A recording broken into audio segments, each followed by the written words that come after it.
55, 55 और 95 हर उम्र के लिए यकसा मुफीद। मफाद आम्मा का आलम बरदार। जरूर सब्सक्राइब करें, लाइक करें, शेयर करें और बेल आइकन प्रेस करना न भूलें। Rabbani the scholar YouTube channel.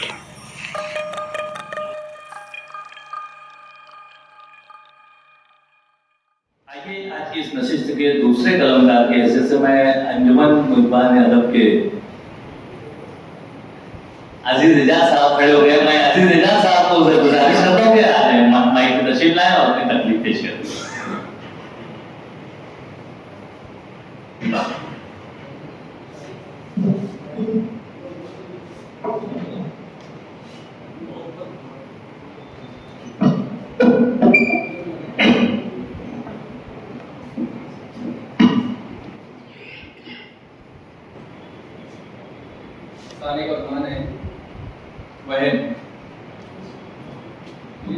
निकाल कर लाता हुआ इसी वजह से दूसरा अफसाना लाया था। प्लान चेंज हो गया तो ये माता चाहूँ।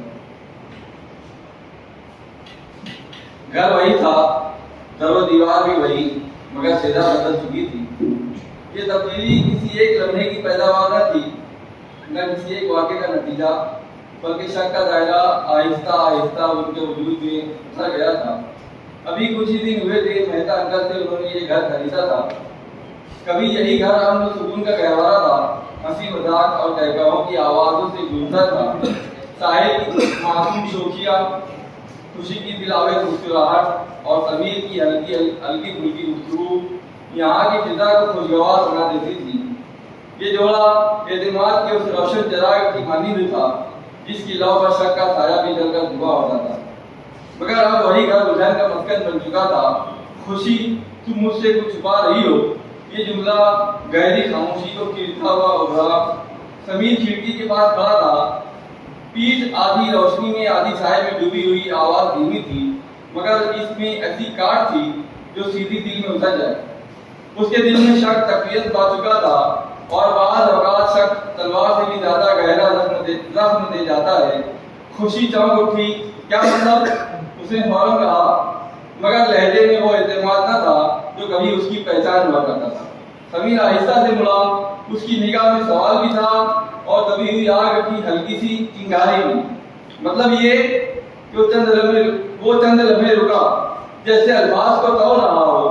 घर के खर्च कम हो रहे हैं, ये पैसे आखिर कहाँ जा रहे हैं? ये अल्फाज फिजा में गूंज कर ठहर गए। चंद लम्हों के लिए खामोशी छा गई। ये वो खामोशी थी जो लफ्जों के जख्म से ज्यादा गहरी और देरपा होती है। समीर, तुम मुझ पर शक कर रहे हो? खुशी की आवाज में हल्का सा एहतियाज था, ऐसा एहतियाज जिसमें खौफ की परछाइयां भी थीं और मामूली सा एहतजाज भी। मैं शक नहीं कर रहा। समीर ने गहरी सांस ली। मैं सिर्फ सच जानना चाहता हूँ।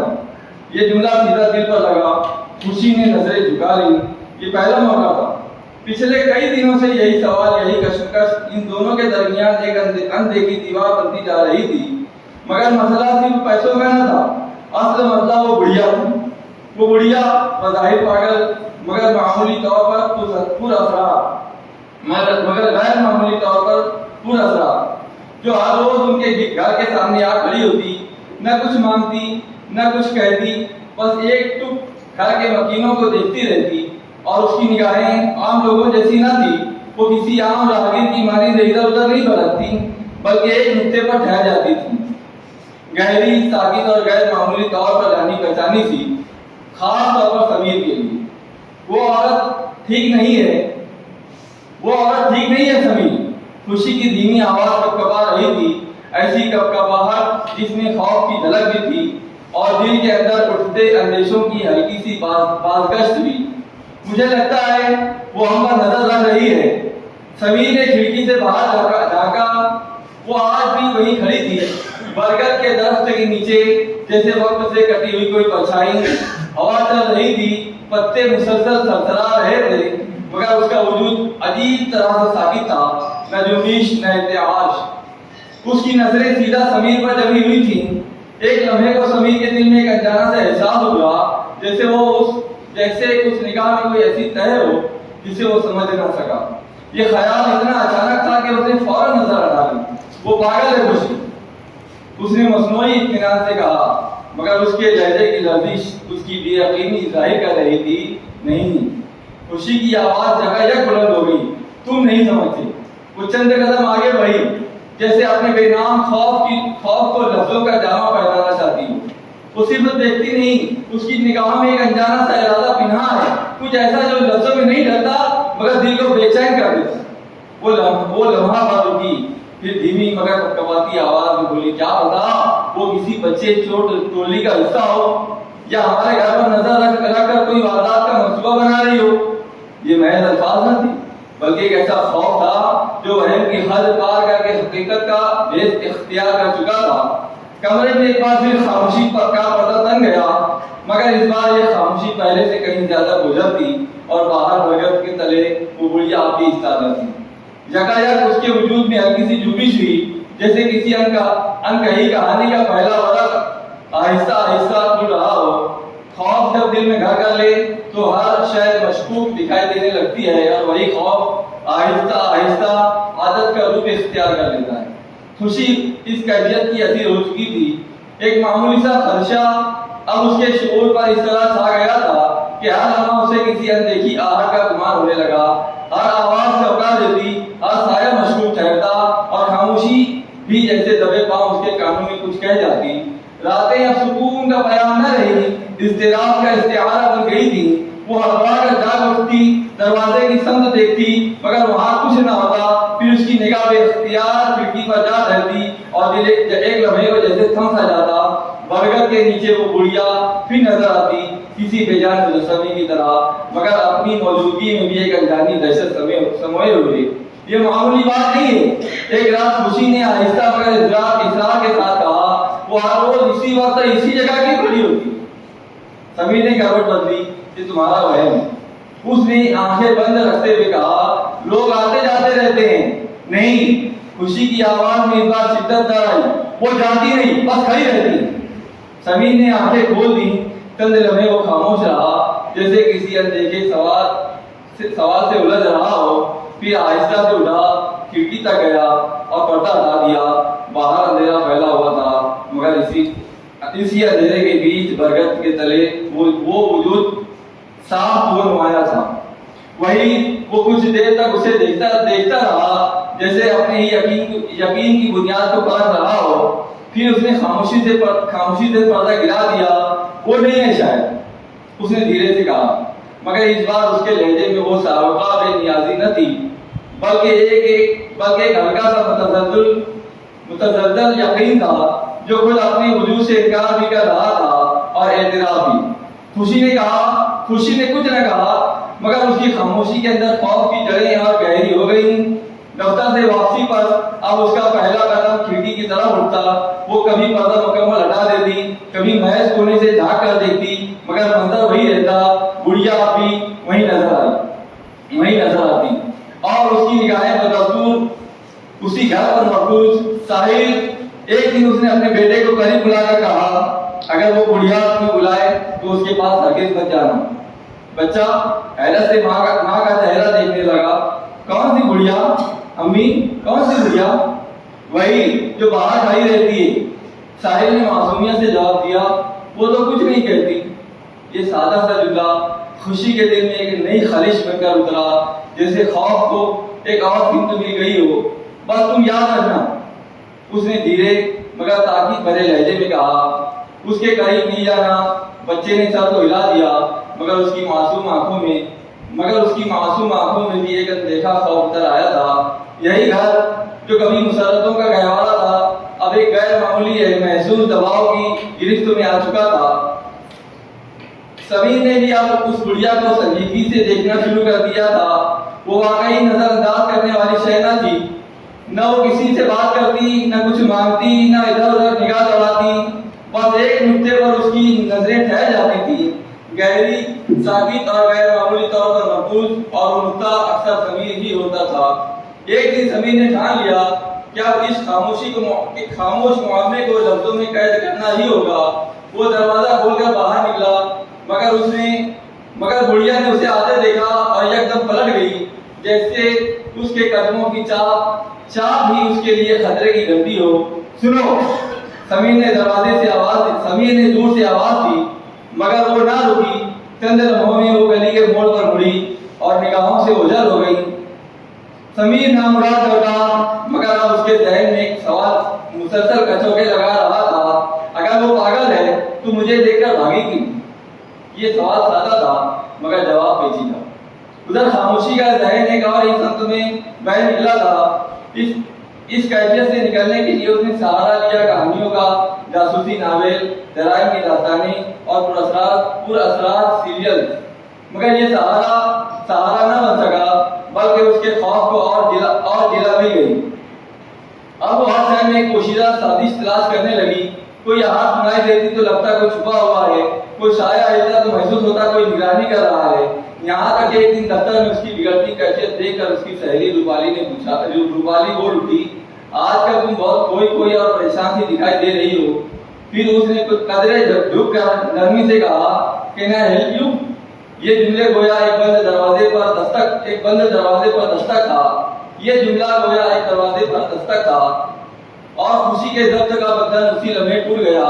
उसने गुड़िया की साकित नजरों से लेकर अपने दिल के हर अंदेशे तक सब कुछ एक ही सांस में बयान कर डाला। रूपाली खामोशी से सुनती रही, फिर आहिस्ता से उसके करीब झुकी और सरगोशी के अंदाज में बोली, मेरे पड़ोस में भी कुछ ऐसा ही हुआ था। खुशी का दिल एकदम जोर से धड़का। एक औरत ऐसी ही खड़ी रहती थी। वो मजीद करीब होकर बोली, बाद में पता चला वो काला जादू करती थी। ये जुमला खुशी के जहन में बिजली की तरह गूंज गया और वो चंद लम्हों के लिए गुमसुम रह गई। उसके अंदर एक खामोश तूफान बर्पा हो चुका था, जैसे उसके वजूद की सारी हरकतें एकदम मुंतमिल हो गई हो। तुम घबराओ नहीं, रूपाली ने तसल्ली दी। मैं एक बंगाली बाबा को जानती हूँ। खुशी ने आहिस्ता से सर उठाया। उसकी आंखों में अब महज खौफ न था, बल्कि उस खौफ के पर्दे तले से एक नई सी उम्मीद सर उठाने लगी थी। और उसी लम्हे कहानी ने एक नया रुख इख्तियार कर लिया। रात अपनी सिया पर फैलाए घर के हर गोशे में उतर चुकी थी और पुराने जख्मों की तरह फैल रही थी। मगर ये रात मामूल की रातों जैसी न थी। उसके दामन में एक अनजाना सा डर था जो दीवारों से टकराकर दिलों में सरायत करता जा रहा था। कमरे की मध्यम रोशनी में समीर देर से खामोश बैठा था, सोच में गुम, जैसे किसी अनदेखे सवाल के दीर्घ चक्कर काट रहा हो। उसके जहन में सवालों का एक तूफान बरपा था जो बार बार उठता और उसे किसी अजीब सी बेचैनी में धकेल देता। खुशी सामने बैठी थी, निगाहें झुकी हुई, उंगलियां बाहर उलझी हुई, जैसे वो अपने ही दिखाते वजूद को मुट्ठी में समेटने की नाकाम कोशिश कर रही हो। खुशी समीर की आवाज इस बार कुछ और ही रंग लिए हुए थी। एक ऐसा फैसला को ठहराव जिसमें किसी आने वाले इंकशाफ की हल्की सी गूंज छुपी हुई थी। यूं महसूस होता था कि बात अब अपने अंजाम के दाने पर आ खड़ी हो। खुशी चौंक कर उठी। जी, ये खुशी है खामोशी। समीर ने धीरे मगर गहरे लहजे में कहा, ये नजरें चुराना, ये बातों को अधूरा छोड़ना आखिर कब तक? लम्हा भर के लिए कमरे में सन्नाटा छा गया। सिर्फ सांसों की मध्यम आवाज फिजा में लरजती रही। आखिर हो क्या रहा है? इस बार सभी की निगाह सीधी खुशी के चेहरे पर जमी थी। निहायत सख्त, बेरहम भी और बेमुरव्वत भी, मगर उसके अंदर सच की तलाश की एक बेकरार तपिश भी थी।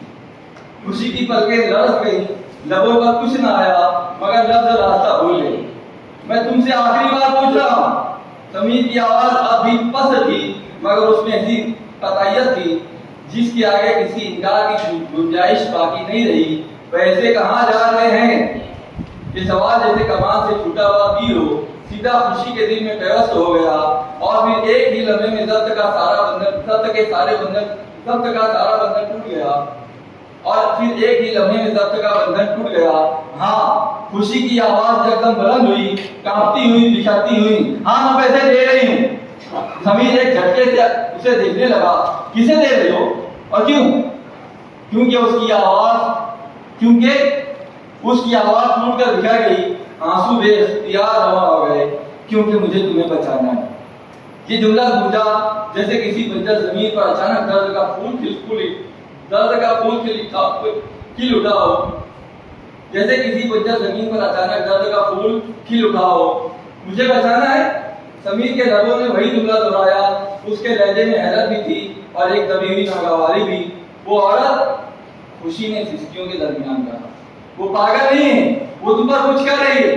मैंने खुद महसूस किया, उसकी निगाहें, उसका अंदाज, ये सब कुछ नजरअंदाज करने जैसा नहीं है। वो रुकी, फिर जैसे हिम्मत मुजतमा करके बोली, वो तुम पर काला जादू कर रही है।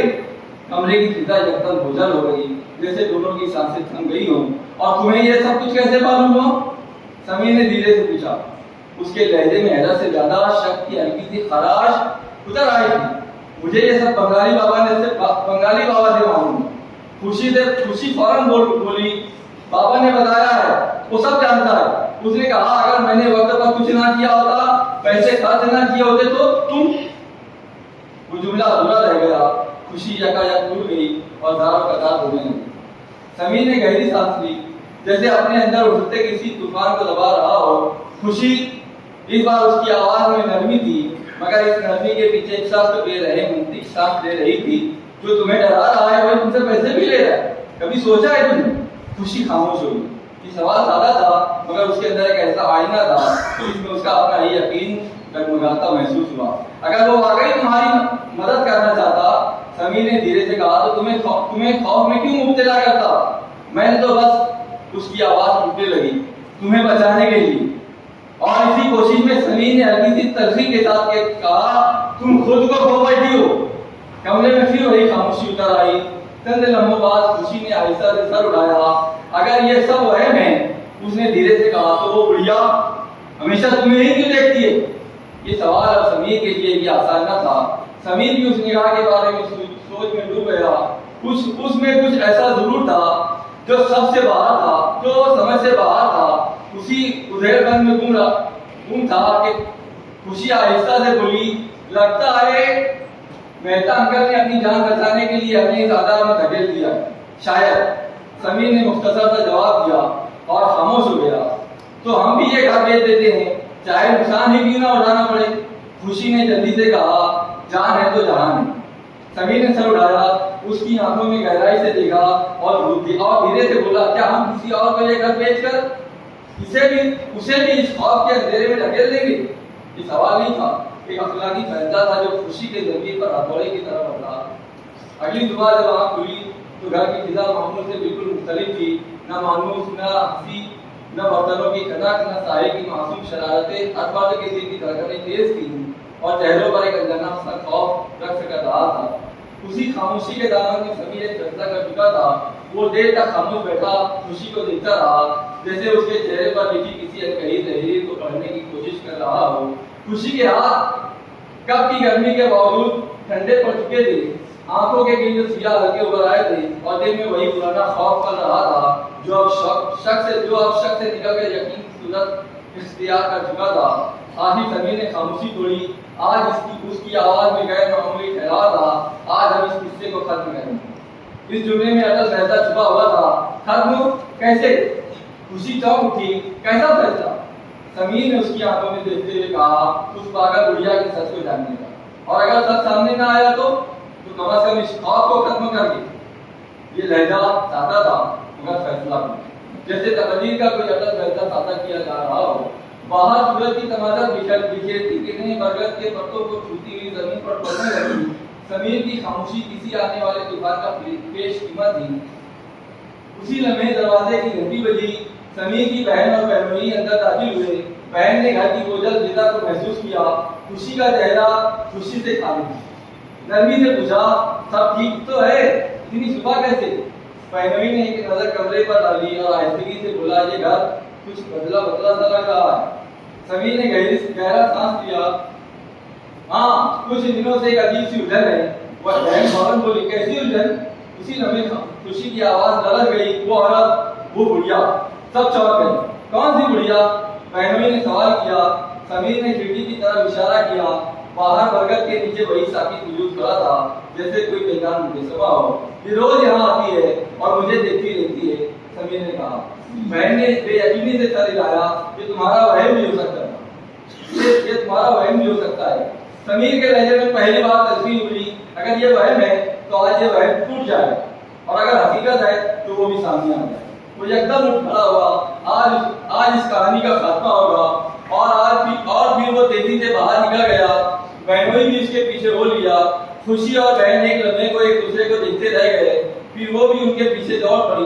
बाहर बरगद के नीचे बुढ़िया ने जब उन्हें अपनी तरफ आते देखा तो एक लम्हे को टिकी, फिर अचानक तेजी से मुड़कर चल पड़ी, जैसे किसी खतरे को वहां सूखी हो। रुके! समीर ने बुलंद आवाज में पुकारा, मगर उसकी आवाज फिजा में तहरीर हो गई और यूं एक राज के तासुर की मौत शुरू हो गई। खुशी हाँफती हुई बोली, समीर रुक जाओ, मुझे डर लग रहा है। मगर समीर के कदम ना रुके। वो गलियों से गुजरते हुए पुरसुकून और मुतनव्वल इलाके की तरफ बढ़ रहे थे, जो शहर के दूसरे इलाके से अक्सर मुख्तलिफ, पुरसुकून, मुनज़्ज़म और पुरवकार था। ये स्वर्ग कॉलोनी थी। मुझे यकीन है, खुशी सांस बाहर करते हुए बोली, वो जान गई है कि हम उसके पीछे हैं। एक पागल औरत को क्या खबर? बहन ने कहा, मगर उसके लहजे में भी एक अनजाना सा भाव झलक रहा था। अचानक समीर ने अपने बढ़ते कदम रोक दिए। वो देखो! सबकी नजरें सामने उठ गई। वो बुढ़िया एक पुराने बंगले के अंदर दाखिल हो रही थी, मगर वो बंगला इस पुरसुकून कॉलोनी के बीच एक बदनुमा साए की तरह खड़ा था। टूटे दरवाजे, शिकस्ता खिड़कियां, सूखे दरख्त और एक ऐसी खामोशी जो चीख कर अपनी वीरानी बयान कर रही थी। चंद लम्हों तक सब साकित खड़े रहे। फिर जैसे किसी अनदेखे एहसास के देर जैसा धीरे धीरे कदम बढ़ाते हुए उस बंगले के सामने आ खड़े हुए। इसी अथना में चंद बच्चे वहां से गुजरे।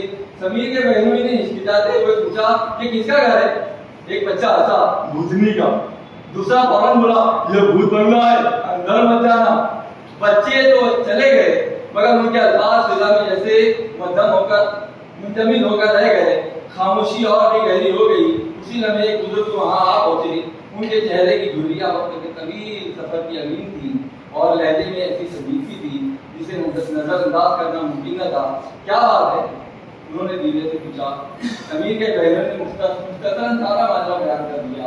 बुजुर्ग ने एक तवील सांस ली, जैसे माजी के बोझ को सीने से खींचकर लफ्जों में डाल रहे हो। इस कहानी की हकीकत को जरा रुके, सिर्फ मैं जानूं। सब सादे सुनने लगे। वो औरत, उन्होंने भारी लहजे में कहा, मेरे मरहूम दोस्त गुलाब राव की बीवी। और फिजा जैसे किसी पुराने अलमिये के दरवाजे पर आकर ठहर गए। गुलाब नहायत सीधा इंसान था। रेलवे में टीसी, मेहनत की कमाई, सादा जिंदगी। वो लम्हा भर उठे, जैसे कोई पुरानी शबी जहन में वादे कर रहे हो। और एक ही पाव, अपना घर बस। उसने उम्र भर की जमा पूंजी लगाकर एक मकान बनाया, मगर फिजा में मुआवजा गोला हासिल हो गया। मगर उसके अपने ही उसके कातिल हो गए। क्या मतलब? समीर की बहन की आवाज कहाँ गई? बुजुर्गों की निगाहें जमीन पर जम गई।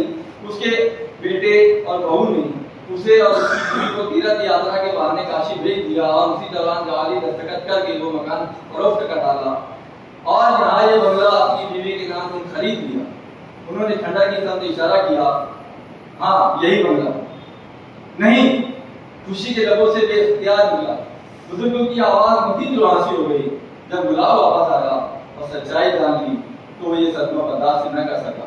दिल का दौरा पड़ा और यहीं दम तोड़ दिया।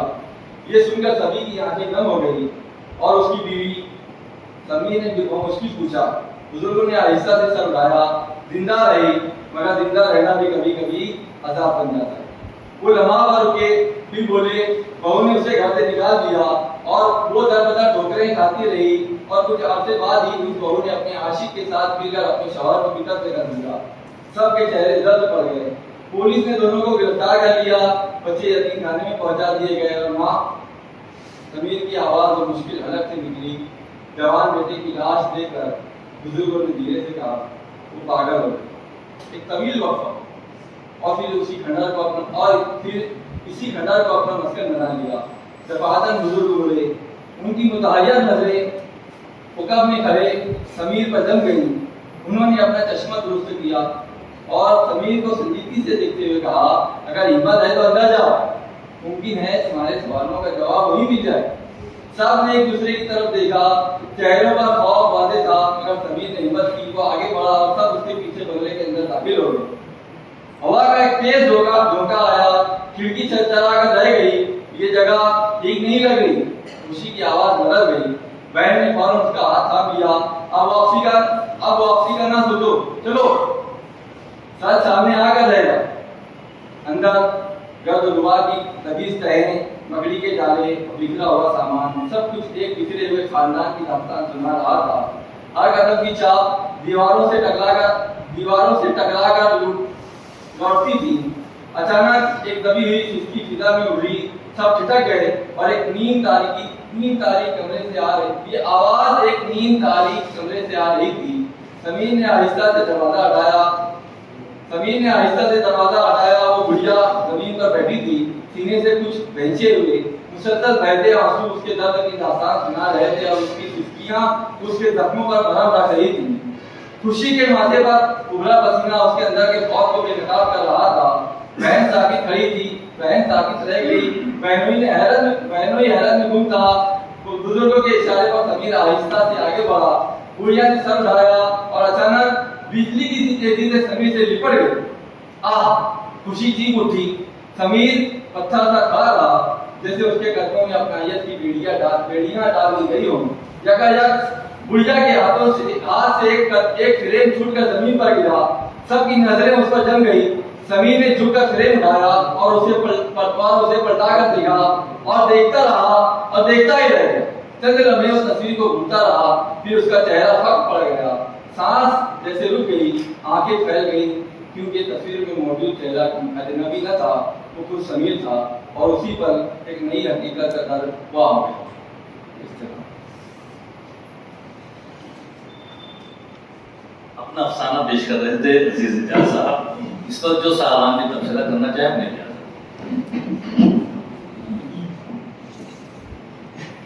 अफसाने का उन्वान क्या था? वही। अजीज इजाज साहब को गुज़िश्ता 28 वर्षों से मैं सुन रहा हूँ और यहाँ पे मौजूद तकरीबन सभी लोग। गुज़िश्ता महीने की नशिस्त में, अंजुमन मुहिबान अदब की नशिस्त में आपने जो अफसाना पेश किया था, तो तब भी मैंने यही कहा था और इस अफसाने के लिए भी यही कहता हूँ कि जितनी खूबसूरती, जितना सब्लिमेशन, जितना निखार उनकी इस्तिआराती ज़बान में मुझको पिछले अफसाने में भी हुआ और इस अफसाने में भी हुआ है। तो इससे पहले के अफसाना को मफकूद था और उसके पीछे वजह क्या थी आप बताएंगे? जारी तनकीद, जिसको आमतौर पर जब हम लोग असातिज़ा सही सीखे, हमारे इकबाल बर्की साहब है और दीगर लोग, मेरे उस्ताद मोहतरम मोहम्मद रजा साहब है, कि आखिर फनकार को हम लोग क्यों सहल पसंद करें? हम भी कुछ लिखते हैं तो हमारी तख्लीकात पर भी ऐसे ही तफसीरें होते हैं।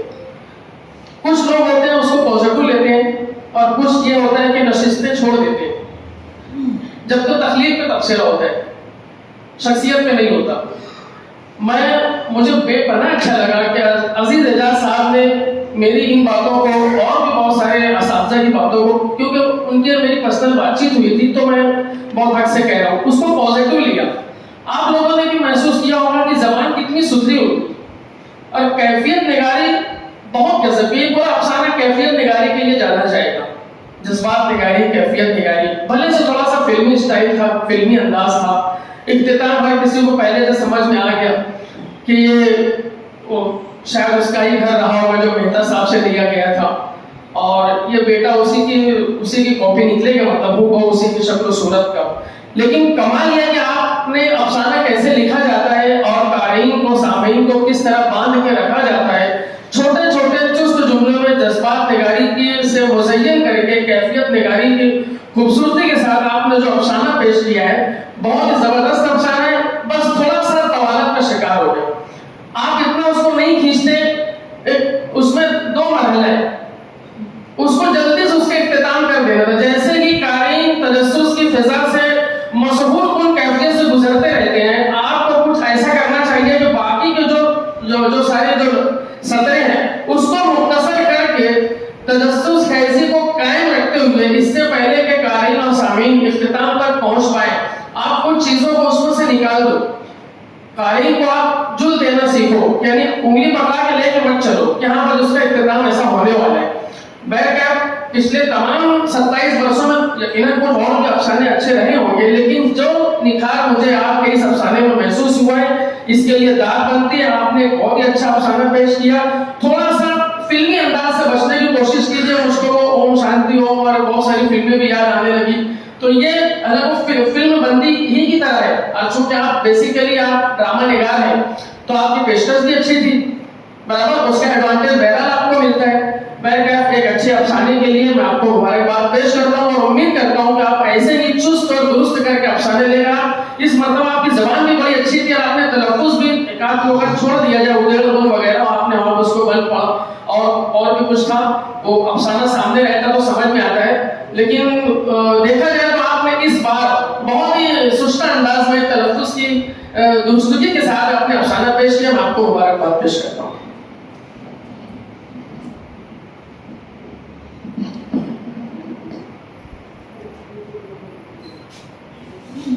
अस्सलाम वालेकुम। अजीज एजाज साहब ने, आप जमील सर, आप तो बोले बहुत बड़े उस्ताद हैं। मैं जो महसूस किया, इकबाल सर जब अफसाना पढ़े तो उसमें ढूंढ रहे थे कि कमी क्या थी। मैं इनका अफसाना सुन के सोच रहा था खूबी क्या है, मेरी सोच के हिसाब से। वो 3 दफा एक लफ्ज यूज किए, तवील तवील तवील तवील। शायद तुमको उसका एहसास नहीं हुआ। तवील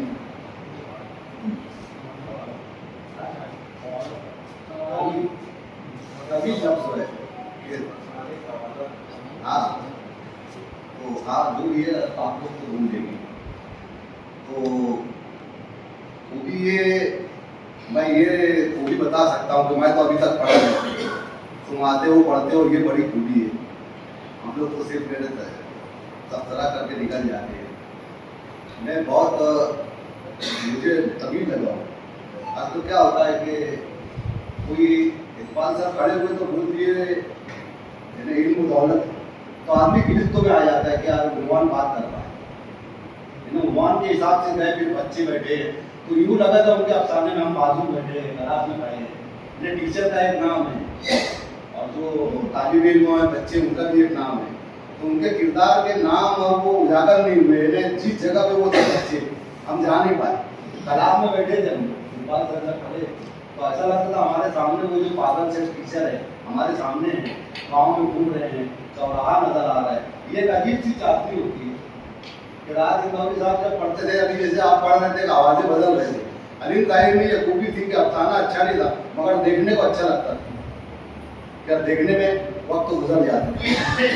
तो मैं यही बोलूँगा कि ऐसा अफसाना है रहेगा जमील सर के, जिस जगह भी जा रहा है किरदार तो हम लोग उसके साथ नहीं। जैसे इकबाल सर ने बयान किए थे, तो मैं स्कूल में बैठा था, वो जब लड़की बूढ़ी तो ऐसे बहुत नजर उसकी हमारे आंखों के सामने थी। उस पर क्या बोल दिया, मैं सोच रहा था टीचर किताब तो नहीं लड़की का, इन्हें हम सोचने लगते हैं। असल में इतना तवील हो गया। मैं फेसबुक पे पढ़ा था, पाकिस्तान का एक शेर था, इतना शॉर्टकट कर दिए दुनिया वाले शेर। मैं अहम था, यही बहन था, और दुनिया कहाँ चली। अब दुनिया जो है ना 2 लफ्जों में आ गई है। और मैं एक बताऊं कि बकौल हजरत अली के तारीफ करने वाले दोस्तों से बेहतर तनकीद करने वाला दुश्मन है, जो तुम्हारी इस्लाह करता है। तो इसी ख्याल को बशीर बदल साहब मुखालफत से मेरी शख्सियत समझती है। मैं दुश्मनों का बड़ा एहतराम करता हूँ। तो हर एक शेर एक अफसाना ही होता है और हमें कुछ दे कर जाता है। इन्हें आपका भी अजीज साहब, मुझे इन्हें उतना अजीज नहीं लगा अफसाना, क्योंकि मैं एक शेर बहुत पसंद करता हूँ। सूरत के एक शायर है शकील साहब, जो देखता हूँ वही बोलने का आदिब, मैं अपने शहर का सबसे बड़ा फसादी। दिल से मुबारकबाद, तुम जुर्रत करते हो, पढ़ते हो, हम खाली तबसरा करते हैं। दिल से मुबारक। इसमें मुझे सिर्फ एक बात बोलना है अजीज सर को,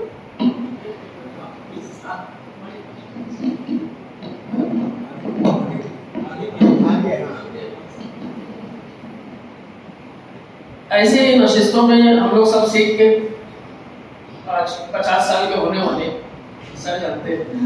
तो एक्चुअल में शकील भाई, मैं मेरी इस्लाह के लिए भी बात कर रहा हूँ। आपने यहाँ पे 2 अलग अलग फॉर्मेट पे बात की है। फॉर्मेट। बच्चों के अदब का, कहानियों का फॉर्मेट बहुत अलग होता है। उसमें तरसील बहुत आसानी के साथ हो जाती है, उसमें किरदार निगारी बहुत ही धुले धुलाए से, बहुत ही निखरे हुए होते हैं, और मुकालमे भी उतनी आसानी से, मतलब मुकालमे भी इस लेवल के होते हैं कि उस उम्र के बच्चों तक उसकी तरसील आसानी से हो जाए। बराबर, ये हो गया कहानी का फॉर्मेट। अफसाने के फॉर्मेट में ये होता है कि थोड़ा सा कुछ मबहम अंदाज होता है, और उसमें भी जैसे उन्होंने जो नाम रखा खुशी, साहिल और समीर, लेकिन अगर इसको हम लोग हिंदी साहित्य में भी देंगे तो कहीं से ये नहीं लगेगा कि ये जो अफसाना निगार है वो मतलब उर्दू जानने वाले हैं या मुसलमान हैं। यानी मैं उनके दिफा में नहीं बोल रहा हूँ, इसमें तो बिल्कुल अपने तफसीर में भी मैंने कहा था कि तवील हुआ है, लेकिन अफसाने के फॉर्मेट में वो अफसाना अपनी जगह जबरदस्त है।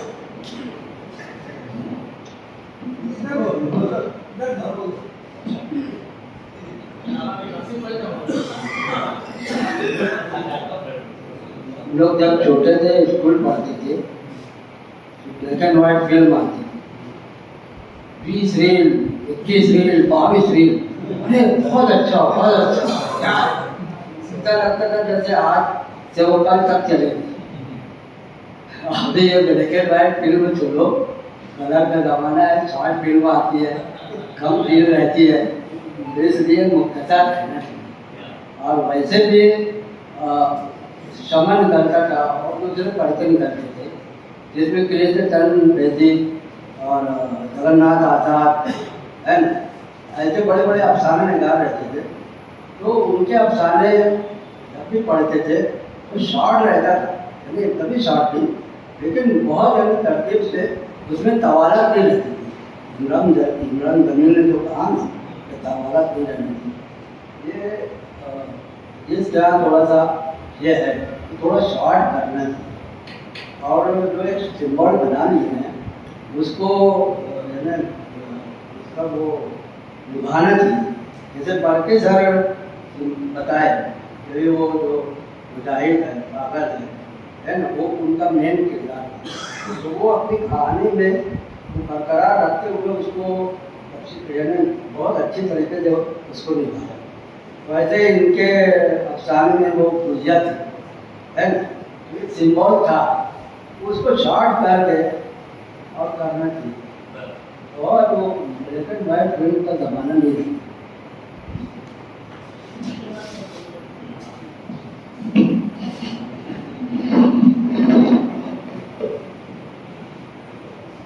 तवालत पर तो बहुत सारी बातें हुई वो अपनी जगह, लेकिन जो टॉपिक उन्होंने उठाया है वह डर और खौफ का ऐसा माहौल बनाया जा रहा है कि मुझे हैरत होती है। कुछ मैं रुहानी आमिल मेरे दोस्त हैं, इतने अच्छे लोग इस सब में इन्वॉल्व हैं और इतना पैसा बर्बाद करते हैं। बड़े बड़े आलिम, बड़े बड़े हाफिज, मशहूर लोग, बड़े बड़े क्वालिफाइड लोग।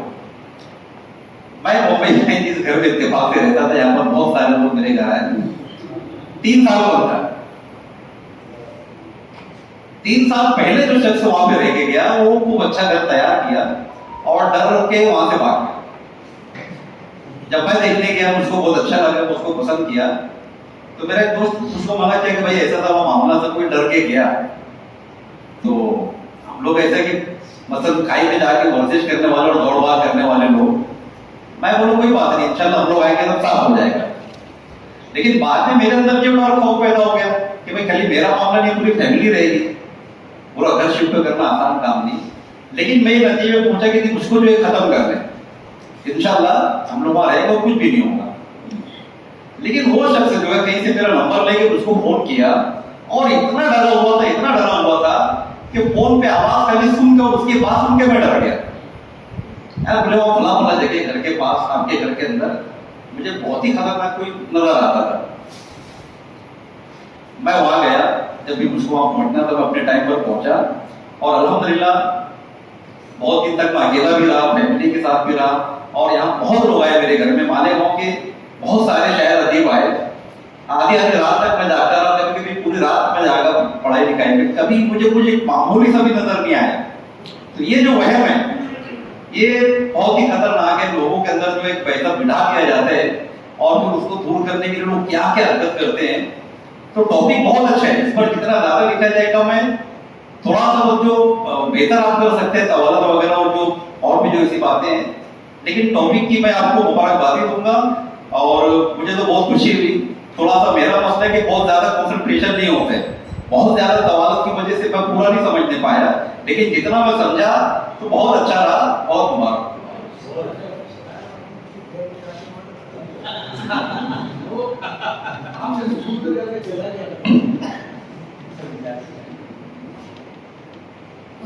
मैं अजीज एजाज साहब को मुबारकबाद दूंगा।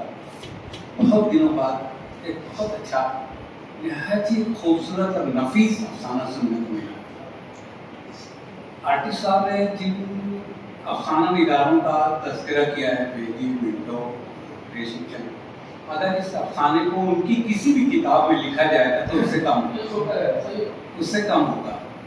पढ़ने में और सुनने में यही फर्क है, लेकिन उस अफसाने की जो खूबी है वो नफ्सियाती परतों को जैसे जैसे आगे बढ़ता है अफसाना, वो नफ्सियाती परतों को खोलता चला जाता है और उसका दायरा आहिस्ता आहिस्ता आहिस्ता वो बहनोई और बहन अब भी वारिद हुए, लेकिन ये दायरा उनको भी समेट लेता है।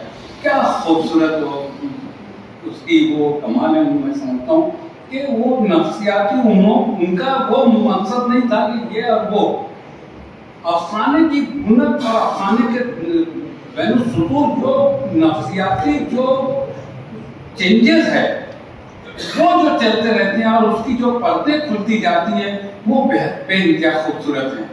पहले खातून खाना ही मुब्तला होती है और उसकी नफ्सियात बदलती है, धीरे धीरे धीरे धीरे उसका दायरा बढ़ता है और एक वक्त आता है समीर भी उसमें गिरफ्तार होता है और ये दायरा और उस किरदार का वो गुड़िया जो है वो उसका वो किरदार जब खुलता है तो उसको मालूम होता है कि जिसको कत्ल किया गया था वो कत्ल नहीं हो सका था, वो वही उसका बेटा था समीर। वो उसी की फ्रेम को ये ममता की इंतहा है। वो पागल पूरे शहर में पागल मशहूर है, लेकिन अपने बेटे की सूरत देखती है, सारी ममता उमड़ आती है। वो सारा दिन अपना खाना पीना सोना उठना बैठना सब छोड़ के एक जगह खुद बनी खड़ी सिर्फ उसकी एक झलक देखने के लिए वो पूरा दिन गुजार देती है, पूरी रात गुजार देती है। ये उस अफसाने की खूबसूरती है। मैं उस अफसाने पर उनको बेइंतहा मुबारकबाद। अगर वो लिखा जाएगा, किताब में छपेगा, हम जो एतराज कर रहे हैं उनको तवील है, हमको महसूस होगा कि कुछ और होता, इसके आगे कुछ और होता। शुक्रिया।